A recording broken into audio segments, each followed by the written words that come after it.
talk about this idea of Brahman or spiritual or spirit underpinning reality in two ways. In very human terms, because we're human beings. So even if you want to try and relate to an abstract idea, we'll use some kind of human terminology. So I'll use it there to start our journey. You see, when you see this idea of compassion, we all seem to have it. Even the animals, insects have it. Insects will feed the little baby, insect, etc., and even kill themselves. So what is this thing called compassion? This kind of, love that is flowing naturally from every living thing. That is the sign of the spirit, Brahman, manifesting in human terms, compassion. Second thing is, we are all kind of inquisitive regarding the world that we encounter. We are like thirsty for knowledge. Second feature about every living thing, even a single cell being will try and suss out its environment, where's the heat and light coming from.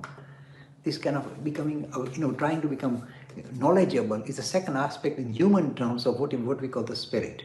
The third aspect that I like to point out again and again is, these living things that we have are not in compliance with the forces of nature, they're in defiance of it. They don't like to be buffeted by forces of nature.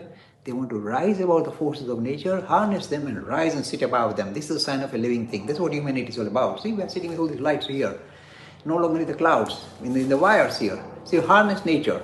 These are the three kind of human ways of relating to the idea of spirituality. Compassion flowing naturally. You're not saying the word love even, compassion. Some kind of, you feel affinity for the human beings, other living things, your near and dear ones, whoever. Second, becoming, you feel like knowledgeable. You are inquisitive. Third is becoming empowered. This is the most important definition of a living thing. These are all three signs of the spirit. It doesn't come out of matter. Mr. Dawkins won't agree with me, but this does not come out of matter. He says, this is the way the genetic pool can be maintained. I don't agree. There's something else winding up matter so that these three things can flow out. And these three things are compassion, inquiring the very nature of reality, and third, becoming empowered. This is, if you like, the human way of, in a way, trying to get some handle on what is called spirit, Brahman. But now I give the more esoteric vision that comes from people like Adi Shankara. They say, if you want to really press somebody hard and say, no, come on, define Brahman for me. What the heck is it? You say Brahman, Nirgun, Nirakara, some handle, something, just apart from one word you're throwing in my face. By the way, the word Brahman means, Braha means cosmic. Brahman means a cosmic principle, not a person underpinning reality. So far, okay, just abstraction. Mr. Lakhani, give us some handle.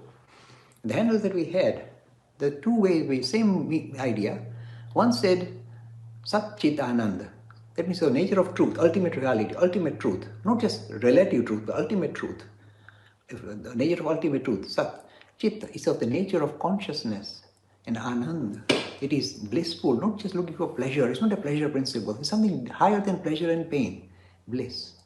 This is the three ways you can link with the idea of ultimate reality in a much more esoteric manner. But there's another way we use it. And the other one that came from Adi Shankara, he says, of the nature of asti, bhati, priya.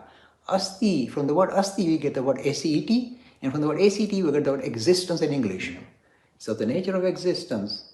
Then the second word, bhati, is the nature of consciousness. And third one, you say, it is priya, it's a sweetie, sweeter than the sweetest. So this is the way we try and encapsulate the idea of Brahman in a more esoteric sense. Now modern science are now coming back to this, especially with the first two, let's say, asti, of nature of existence. Physics is telling the world that you are so sure about, the material world, is nothing but a wiggle in existence, a shudder in existence. So existence is underpinning to reality, it says quantum. And then you talk to a neuroscience, they say consciousness is a real problem for us. We don't know what the heck it is, and yet we can't access reality without this thing called consciousness. The nature of bhati, your consciousness. So it's underpinning to reality. So again, modern science is coming very close to what we've been talking about. This kind of handles on Brahman. In Priya, I have not touched on it. But the reason why, we have this idea of why we must rise above this kind of very hedonistic approach to life, means just living for pleasure principle, and rise above the idea of pleasure and pain to achieve our true nature, which is essentially blissful. This is the third definition. So these are the three ways you can encapsulate the idea of Brahman in more esoteric manner. Okay.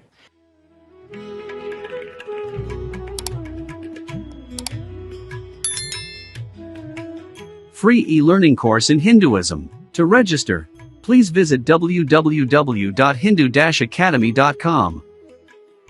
Talks on Hinduism. Sponsored by People Care. Encouraging caring for the elderly in their own homes. For more information, please visit peoplecare.com.